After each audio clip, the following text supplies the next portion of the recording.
ብስሚላህ አልሐምዱሊላህ ሰላቱ ሰላም አላ ረሱልላህ።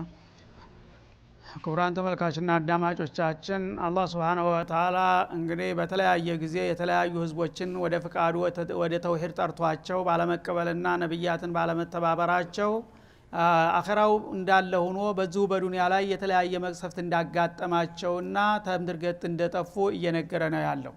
ስለዚህ የተውሂድ ጉዳይ በቀላሉ የሚታለፍ እንዳልሆነ ነው። የሰው ልጆች አላህ ሐሊም ላይ አጀል ስለሆነ እንጂ በተለይ በእኛ ኡመት ብዙ ጊዜ በምድር ላይ የተለያዩ አደጋዎችን አልወስድም ላንተ ክብር ሲል ብሏቸዋል ነብዩ አለይሂ ሰላቱ ሰላም። በዛ ምክንያት እንጂ የተውሂድ ጉዳይ በዚች ምድር ላይ የመኖር እድልን የሚያሳጡ ተደጋጋሚ እርምጃዎች ሲወሰዱ እንደቆዩ ነው የሚያሳየው ማለት ነው። ወደፊቱ የሚመጣው የዘላለሙ ጀሃነም እንደተጠበቀ ሆኖ፣ ስለዚህ አሁንም ደግሞ የሌላውን ነብይ ታሪክ ባጭሩ ያስከትልልናል ማለት ነው። ምን አለ? ወኢን ካነ አስሓቡል አይከቲ ለዛሊሚን አለ። ወኢነሁ ካነ እንደማለት ነው። ኢን ሙኸፈፈቱ ሚነ ተቂላናት ዘላይ ማለት ነው።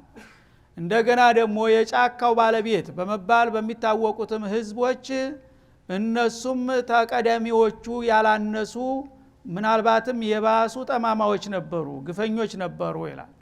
የጫካው ባለቤት የሚባሉት እዛው አካባቢ ናቸው። እነዚህ አሁን በተከታታይ የሚነገሩት ኩታ ገጠም ናቸው። ልክ እንደ ክፍለ ሀገር ከአንዱ ቀጥሎ አንዱ በመደዳው ያሉ ሀገሮች ናቸው። እነዛ እንግዲህ ሰዱም አካባቢ ሌላ አይካ የሚባል ክልል ነበረና የነዛ የአይካው የጫካው ኗሪዎች ደግሞ ከነዛ ያላነሱና ምናልባትም የባሱ ግፈኞችና በደለኞች ነበሩ ይላል ማለት ነው። እና አስሐቡል አይካ ማለት ቀውሙ ሹዓይብ ናቸው። በሌላ ቦታ በሰፊው እንደሚገልጠው ማለት ነው። ሁለት አይነት እንደ ሀገር አላቸው የነብዩላህ ሹዓይብ ከተሜዎቹ የተለየ ስም አላቸው። የነብዩ የተወለዱባቸው ብሔረሰብ ናቸው። እነዚህ አይካ የሚባሉት ደግሞ በደውዮች ናቸው። በዛው በከተማው ዙሪያ የሚኖሩ በደውዮች ነበሩና አገሩ ለም ነበረ። አትክልቱ ጫካው በጣም የተቆላለፈ በውስጡ ሲከድ ሰማይ አያሳይም ነበር፣ ዳስ መስሎ እንደ ድንኳን ይባላል። በጣም የለማ የበለጸገ አገር ነበር። ያኔ መሰለ ጸጋ ሰጥቷቸው እነሱ ግን ለጌታ ሹክር በማለት ፈንታ እንደገና በኩፍርና በሽርክ ተዘፍቀው መካሪና መሪ ሲመጣም አንሰማም አንቀበልም በማለት ለአደጋ የተጋለጡት ስለነሱም አውሳላቸው ይላል ማለት ነው። እና የነሱ ደግሞ ሌሎቹ ያው የተለያዩ ጣዖታቶች አቋቁማሉ። የሚገርመው እነዚህ በደውዮች ስለሆኑ ጫካው ነበረ ጣዖታቸው ራሱ ማለት ነው። ጫካው እንግዲህ አትክልት ነው፣ ዛፎች አካባቢ ጋራ ተራራው በሙሉ በዛፍ የለበሰ ነው። ያንን አትክልታቸውን ዙሪያውን ከልለው አጥረው እንደ ጣዖት ይሳለሙት ነበረ ማለት ነው። እንደ ጌታ አድርገው የጎራውን ዛፍ በሙሉ ማለት ነው። በዛ መልክ እንግዲህ እነሱ ደግሞ ታይቶ ተሰምቶ የማያውቅ አዲስ ጣዖት ፈጠሩ ማለት ነው። ያ የጫካው ባለቤቶች ጫካውን በማምለካቸውና በነብዩ ላይ በማመጻቸው የለየላቸው ግፈኞችና በደለኞች ሆነው በመገኘታቸው በእነሱም ላይ ደግሞ እርምጃ መወሰድ ነበረበት ይላል። እና ሹዓይብ የተባሉ ነብይ ተላኩላቸው፣ ሄዱ፣ ነገሯቸው፣ መከሯቸው፣ አልተቀበሉም። ፈንተቀምና ሚንሁም ባጭሩ ጠቅለል አድርጎ እነሱንም ብዙ ጊዜ ተመክረው ተዘክረው እምቢ በማለታቸው ተበቀልናቸው ይላል። ወኢነሁማ ለቢኢማም ሙቢን። ወኢነሁማ ማለት የመጀመሪያዋ የሰዙም ከተማና ይቺ አይካ የሚባሉት ክልል ነዋሪዎች ሁለታቸውም ተደጋጋፊ ቦታዎች ናቸው። አንዲ ኩታ ገጠም ቦታ ማለት ነው። እና ሁለቱም ለቢኢማም ሙቢን ማለት ለፊ ጦሪቂን ሙቢን፣ ወደ ሻም ሀገር ስትሄዱ በምትጓዙበት አውራ ጎዳና ጎን ለጎን ነው የሚገኙት ሁለታቸውም። እና እነዛን ቦታዎች ታውቋቸዋላችሁ እናንተ ራሳችሁ። የወትሮ ትልልቅ ከተማ እንደነበረባቸው ቁሳቁሱ ያመለክታል ማለት ነው። እና ይሄን እርምጃ ተወስዷል ይላል ማለት ነው። እነዚህ እንግዲህ አስሐቡል አይካ የሚባሉት በጣም አገሩ የበለጸገ የለማ የሀብታም አገር ነበረ። ያን ሁሉ ኒዕማ ሰጥቷቸው የፈጠራችሁን ጌታ ፍሩ፣ በሱ ፍቃድ ተመሩ፣ እሱን ብቻ አምልኩ፣ የተለያዩ አማልክቶችን ተው ብለው ሲነገሩና ሲመከሩ እምቢ በማለታቸው አላህ Subhanahu Wa Ta'ala እነሱንም ሊያጠፋቸው በመፈለግ ድርቅ ላከባቸው ማለት ነው። መጀመሪያ አትክልት አገር ስለሆነ አደገኛ የተከታታይ 3 አመት ድርቅ መጣባቸው። ያ ሁሉ ዛፍና ጫካ በሙሉ ረግፎ ጭራሮ ደረቅ ሆነ ማለት ነው። ከዛ በኋላ እነሱ ሚሉስት የሚቀምሱት አጡ። ውሃውም ደረቀ በአካባቢ ያለው በሙሉ ማለት ነው። እና እንስሳዎቹም ሁሉም ረገፉ። ያ ሁሉ ሲሆን እንግዲህ አልተበገሩም በዛ በጥሜታቸው ማለት ነው። በመጨረሻ ከ3 አመት ቆይታ በኋላ ኃይለኛ ዳመና መጣ ትልቅ ዝናብ እንደሚዘንብ ማለት ነው። ናዛ ድቅድቅ ያለ ጨለማ ዝናብ መጣ አካባቢውን አጠቃሎ የሞላ ማለት ነው። የዛ ጊዜ እንግዲህ በድርቅ የኖረ አገር ዝናብ ዳመና በሚያይበት ጊዜ ምን ያህል እንደሚቋምጥ ታውቃላችሁ። ዝናብ ሊመጣልን ነው አገራችን ሊመለስልን ነው ብለው በደስታ በእልልታ በሆታ ሴት ወንዱ ወጣ እየጨፈረ ማለት ነው። እና ወጣና በጣም አካባቢው መሬቱ ራሱ መቆም መቀመጥ አሳጥቷቸው ነበርና ተቃጥሎ እዛ ዳመናው ስር ሄደው ተከማቹ ማለት ነው። ዳመናው እንዲያበርድላቸው እዛ በጥቅልል ብለው በሙሉ ተከማችተው ተገቡ በኋላ ዝናቡ ጀመረ ማለት ነው። ዝናቡ ምንድነው? እሳት። አላሁ ሙስተዓን።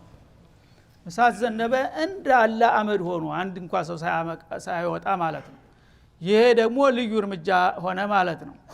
ስለዚህ እንግዲህ ለእያንዳንዱ ኡመት አላህ Subhanahu Wa Ta'ala የተለያዩ የሆኑ እርምጃዎች ነው የሚወስደው ማለት ነው። እና በእንዳሉ በአጠቃላይ እሳት ዘነበባቸው አመዳቸው ብቻ ነው የተገኘው ማለት ነው። አንድም ነገር ወሬ ነጋሪ አልተገኘም ከነሱ።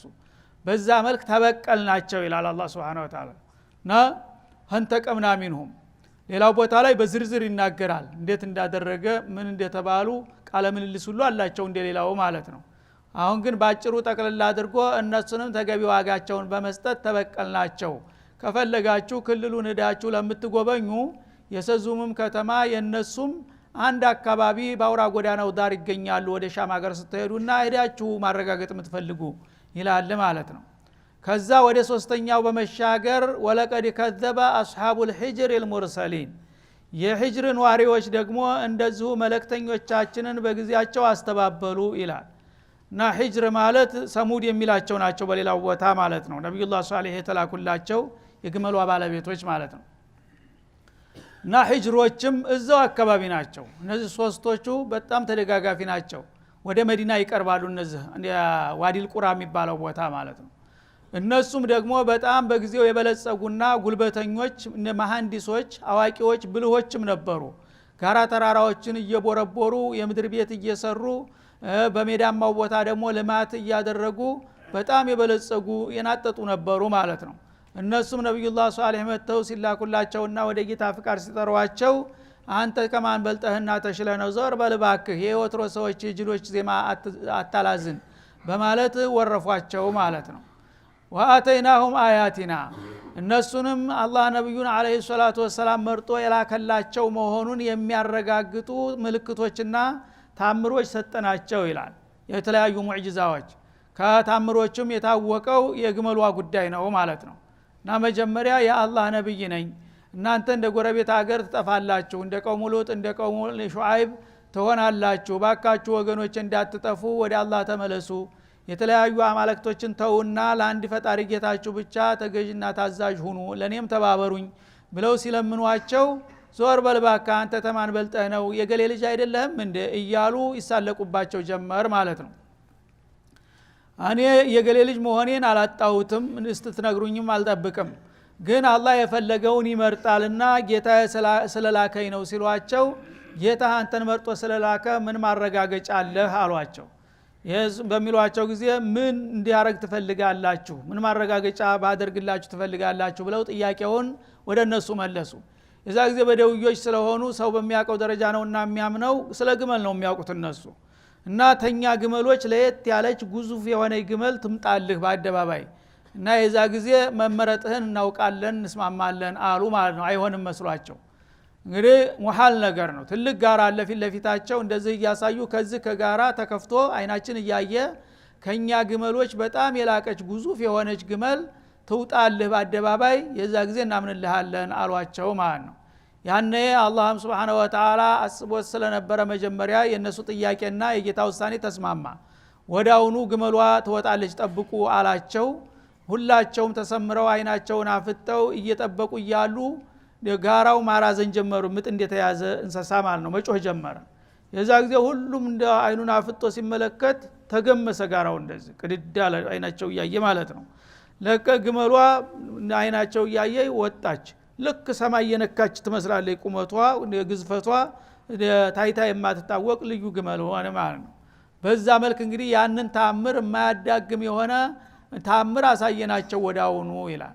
ፈካኑ አንሃ ሙዕሪዲን ራሳቸው አምጣና እሷን ካመጣህ እናምናለን ብለው ቃል የገቡት ሰዎች እና ይሄንን ሲህር አርገህብን ነው ያው በሟርት ነው ያስመሰልክብን እንጂ ግመል ተጋራ መቼ ነው ወጥቶ የሚያቀው በማለት ወዳውኑ መካድና ወደ ኋላ ማሸክሸክ ጀመሩ ቃል ኪዳናቸውን አጥፈው ማለት ነው። ወካኑ ينحتون من الجبال እነሱ ደግሞ በጣም በጊዜው የሰለጠኑና የነቁ ነበሩ። በተለይ በመሐንዲስነት አቻ የሌላቸው ነበሩና በአካባቢ ያሉ ትልልቅ ጋራና ተራራዎችን ውስጥን እየቦረበሩ የምድር ውስጥ ከተማ የሚያንጹ ነበሩ። ያ እንግዲህ የዱንያ ዕውቀታቸውና ብልጽግናቸው ስላኮራቸው በአላህ በኩል የሚመጣ ነገር አልተዋጠላቸውም ማለት ነው። ቡዩተን አሚኒን እና የፈለገው የጎረቤት ጥላት ቢመጣ ማንም አይበግረንም ይሉ ነበር። በሰላም ጊዜ በሜዳማው ቦታ ህንጻዎች ከተማዎች አሏቸው በዛ ይኖራሉ። ጸጥታ በሚናወጥበት ጊዜ ደግሞ ምሽጋቸው ውስጥ ይገባሉ ምድር ቤታቸው ውስጥ ማለት ነው። ስለዚህ እኛ በከተማው እንኳን አንድ ችግር ቢመጣ ምድር ቤታችን ከገባን ማንም ሊገባና ሊበግረን አይችልም እያሉ ተረጋግተውና ተማምነው ነበር የሚኖሩት ማለት ነው። ግን ምድርንም ሰማይንም የሚዳኘው ጌታ ጋር ተጋጩ ሲፈርድባቸው ማለት ነው። በዛ ሁኔታ እንግዲህ ለብዙ አመታትና ዘመናት ሲመክሩና ሲገስጡ ተቆዩ በኋላ አንቀበልም በማለታቸው በእነሱም ላይ ደግሞ እርምጃ መወሰድ ነበረበት ማለት ነው። ግመሏ ለብዙ ጊዜ ለተወሰነ ጊዜ ቆየች። አንድ ትልቅ ጅረት ውሃ ነበረ በከተማቸው መካከል ከፍሎ የሚያልፍ በግራና በቀኝ አትክልታቸውን የሚመግብላቸው ማለት ነው። እና እሷ በምትመጣ ጊዜ በጣም ግዙፍ ስለሆነች ልክ እንደ ግዝፈቷ ነው ሆዷም እና ትንሽ ምግብ አይበቃትም፣ ትንሽ መጠጥ አይበቃትም። ሳሩን በአጠቃላይ መንጋ ከብት የሚውልበትን ሳር በአንድ ጊዜ ጥርግርግ አርጋ ትጨርሰዋለች። ወደ ወንዝም በምትወርድ ጊዜ የሚጎርፈውን ጅረት እሷ መጠጣት ሲጀምር እንዳለ ይደርቃል ማለት ነው። እሷ ተጠግባ ከሄደች በኋላ እንደገና የሚመጣውን ነው ከተማው ህዝቡና ከብቱ የሚጠጣው ማለት ነው። በዚህ ሁኔታ ላይ እንግዲህ የኢኮኖሚ ክስረት ጀመረ ማለት ነው። ያው ያላሏቸውን ትንጣ ብለው ይቺ ግመል በምትመጣ ጊዜ የራሳቸው ውሃ እጥረት ጀመረ። ከብቶቻቸው የሚጠጡት አጡ። ከዛ አልፎ አትክልቱ መድረቅ ጀመረ የውሃ እጥረት ስላለ ማለት ነው። እና እንደ አይነት አደጋ መጣብን ምን ላርግ እናንተ ራሳችሁ ናችሁ እኮ አንጣ ብላችሁ የጠየቃችሁት ይሏቸዋል። ስለዚህ ፈላ ተመሱሃ ቢሱ እቺ ግመል እንግዲህ መጣለች። መጀመሪያ ነበረ ማደብ ያለባችሁ። ተመጣች በኋላ የአላህ ናቀተ አላህ ወሱቅያሃ የአላህ ግመል ናት። ይሄ ምድር ደግሞ የአላህ ንብረት ነው። በገዛ ጌታዋ ምድር ማንም የሚከለክላት የለም። ውሃን በምትጠጣ ጊዜ ማንም ሊከለክላት አይገባም። እሷን ብትነኩ ጉዳችሁ ይፈላል በማለት አስጠነቀቋቸው ማለት ነው። እና አካባቢ ያለውን ሳር ቅጠል በሙሉ ጥርግርግ አርጋ ትበላለች። እነሱ ከብቶች ፍየሎች የሚበሉት ማጣት ጀመሩ ማለት ነው። እንዳውም ሲያዋት ይፈራሉ። በጣም ሰማይ መስላ ስለምትመጣባቸው እንስሳዎቹ በርግገው ይሄዳሉ። እሷ ባለችበት ጭራሽ አይመጡም ማለት ነው። ከዛ ውሃም ደግሞ የጭልጥ አርጋ ወንዙን በምትጨርስበት ጊዜ ምን ይብቃን እያሉ መማከር ጀመሩ። ደፍረው እንዳይመቷት የበለጠ አደጋ ይመጣብናል ብለው ፈሩ። ዝም እንዳይሉ ደግሞ መኖሩም አልተቻለም። በዛ ሁኔታ ላይ ግን ወተት ደግሞ በጣም ትልቅ ብዙ ወተት ይወጣት ነበረ። የጠጣችውን ውሃ የሚያህል ትታለብ ነበረ ይባላል። አላህ አጃይብ። እና የውሃውን እጥረት በወተት ተኩት አሏቸው። ወተቷ ይታለባል። የመንደሩ ሰው ሁሉ እቃውን ሞልቶ እንትን ይላል። ዛሬ የወተት ቀን ነው ውሃ የለም ይባላል። ወተት ሲጠጡ ይውላሉ ማለት ነው። ነገ እሷ በወረፋ ነው። አንድ ቀን ከጠጣች ሁለተኛው ቀን አትጠጣም። በዛ ቀን በራሳቸው ወረፋ ተጠቀሙ። ለኩል ጁዝእ منهم ጁዝኡ መቅሱም እንዳለው ሁሉም እንግዲህ በዚህ መልክ ለተወሰነ ጊዜ ተቻችለው ለመኖር ሞከሩ፣ ግን አላመኑ። በዛ ሁኔታ ላይ ያሉ ከለታት አንድ ቀን ባለስልጣናቶች ወደ መጠጥ ቤት ይገባሉ ተገባብዘው ማለት ነው። ተሟሙቀው በመጠጣትና በመገባበዝ ላይ ያሉ መጠጡ አለቀ ይላል አስተናጋጅ መጥቶ ማለት ነው። እና የዛ ጊዜ ይሽ ውሃ ጨምሩበት ባይሆን ቅራሪ እንኳን ይሁን ተባለ ማለት ነው። ውሃ እስቴት አለ ዛሬ የግመሏ ቀን አይደለም እንዴ ተባለ። የጊዜ ሙቋቸዋል አይደለም ጎበዝ በገዛ ሀገራችን እንዳው ውሃ እንኳን አተን እስከመቼ ነው የምንኖረው? ይችን ግመል አንድ ማለት አለብን አለ። እስካሁን ከአቅላቸው ስለሆኑ ይፈሩ ነበር። አሁን ስለሞቃቸው እውነትም ምን ማድረግ አለብን? ድጋፍ ሆነ እንጂ የሚቃወም የለም ማለት ነው። ስለዚህ እሺ ማን ነው ጎበዙ እሷን ሄዶ እዛ ውሃ በመጠጣት ላይ ያለች በሰይፍ ቋንጃዋን የሚቆርጥልን ሲል ቁዳር ኢብኑ ሳሊፍ የሚባል ጥጋበኛ የብዙ ወገን ባለቤት አለ እኔ ያለሁኝ ከፈቀዳችሁ እኔ ገቢራው ያረጋዋለሁኝ አለ ከዛ ጀግኖች ተመረጡና ጎረምሳዎች ጦንቻ ያላቸው እነሱን የቡድን መሪው ይዞ ተንደርድሮ ወረደ ግመል ዋጋ ማለት ነው ህዝቦችም ይሄን እያዩ እየሰሙ በአገር ላይ አደጋ ታመጣላችሁ ብለው መግታት ሲገባቸው ባለጌዎቻቸውን እየሳቁ እየመረቁ ላኳቸው ማለት ነው ሄደና ልክ ግመሏ እዛ ወንዝ ላይ እንዳለች ከኋላ አድብቶ ቋንጃዋን ቆረጣት ቁጭ ስትልለት ደግሞ ዘሎ አንገቷን መቱና አረዷት ከዛ በኋላ ስጋዋንም ከከፋፍለው እያንዘፋዘፉ በየቤታቸው ይዘው መምጣት ጀመሩ ማለት ነው በነብዩ የሷሊህ ቤት አጠገብ ሲያልፉ ይችን ግመል ብትነኩ ያልቅላችኋል ስትለን ነበር ይሄው ለአረርናት እኮ ስጋ ትፈልግ እንደው እንስጥህ እያሉ ይሳለቁባቸው ጀመር ማለት ነው ከዛ ተመተዑ ፊ ዲያሪኩም 3 አያም ذلك وعد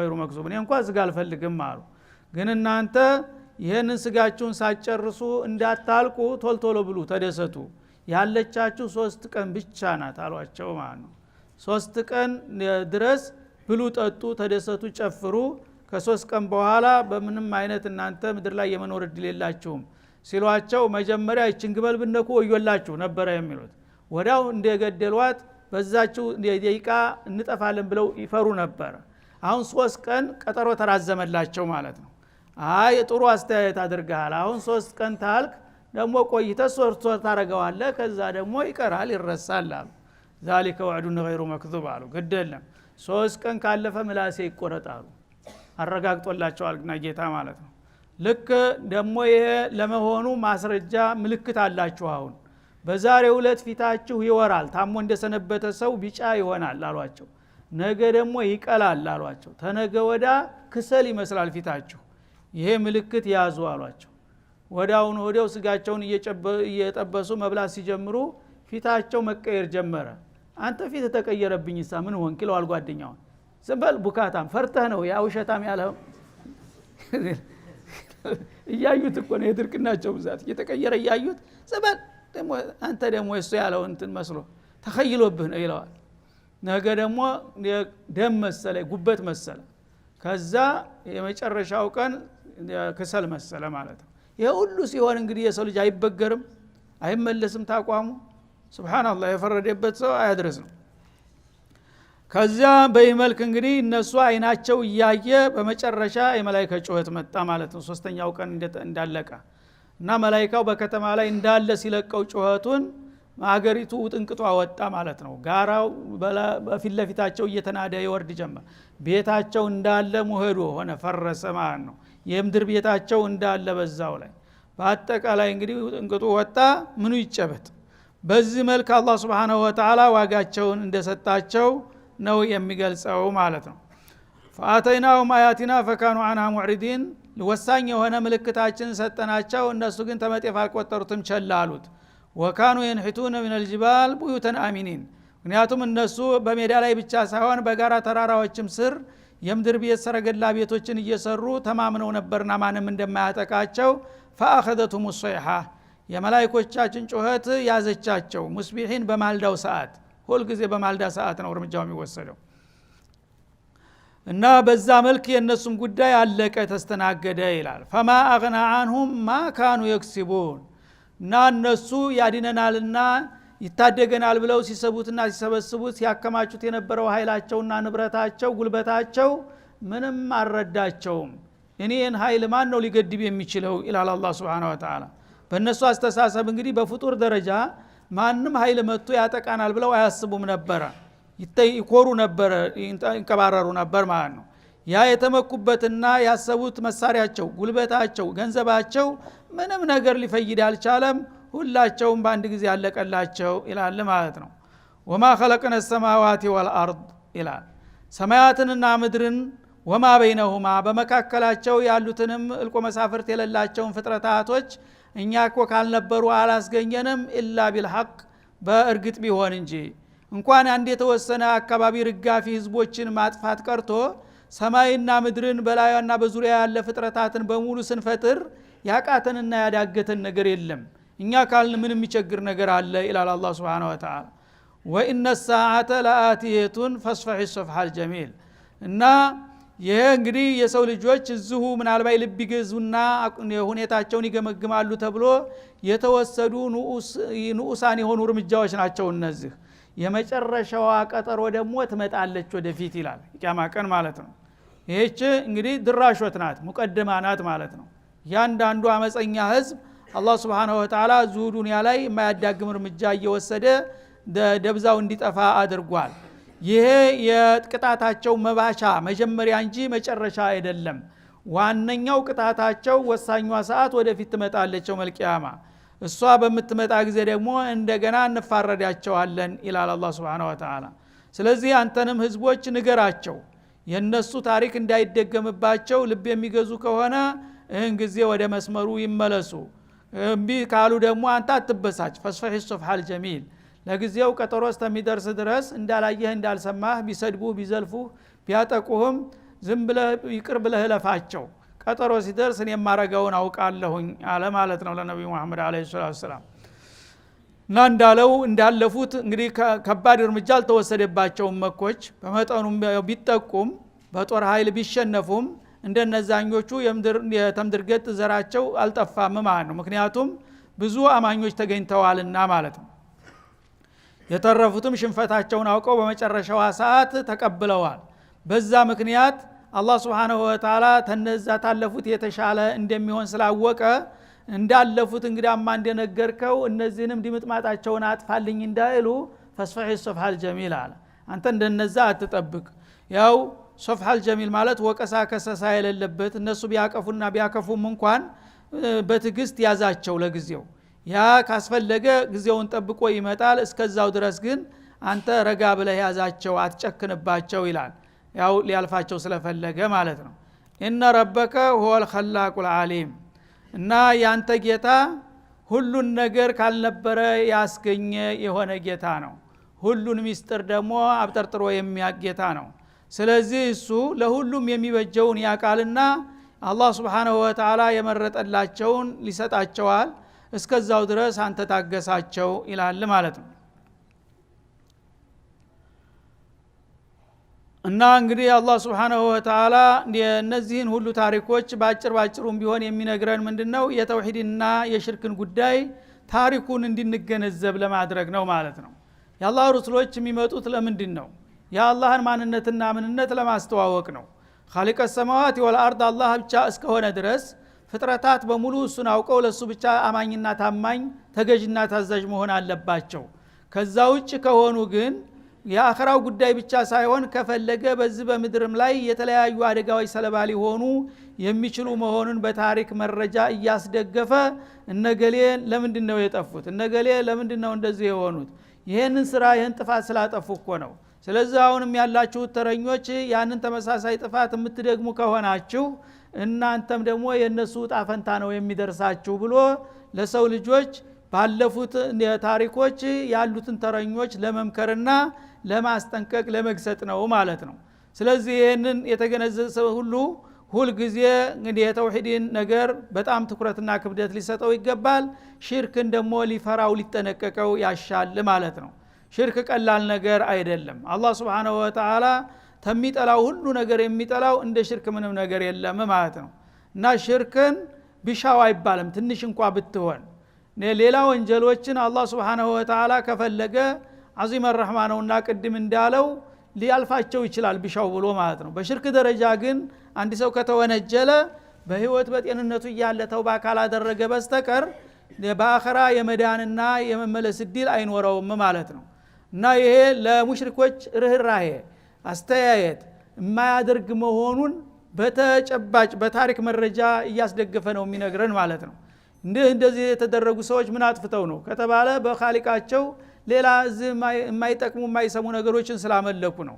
በዛ ምክንያት ከሆነ እነዛ የጠፉት እናንተ ስተረኞቹ ምን ትጠብቃላችሁ? ልብ ያለው ልብ ይበል ማለት ነውና ስለዚህ እንተ ገንዝበን አሁንም የተውሂዳችንን ጉዳይ መልሰን መላልሰን እናስብበት እንደሚገባ እያስገነዘብን እዚህ ላይ ይጠቃለላል የዛሬው ደርሳችን። ወሰለላሁ ዐለ ነብዩ ወአላ አሊሂ ወሰለም።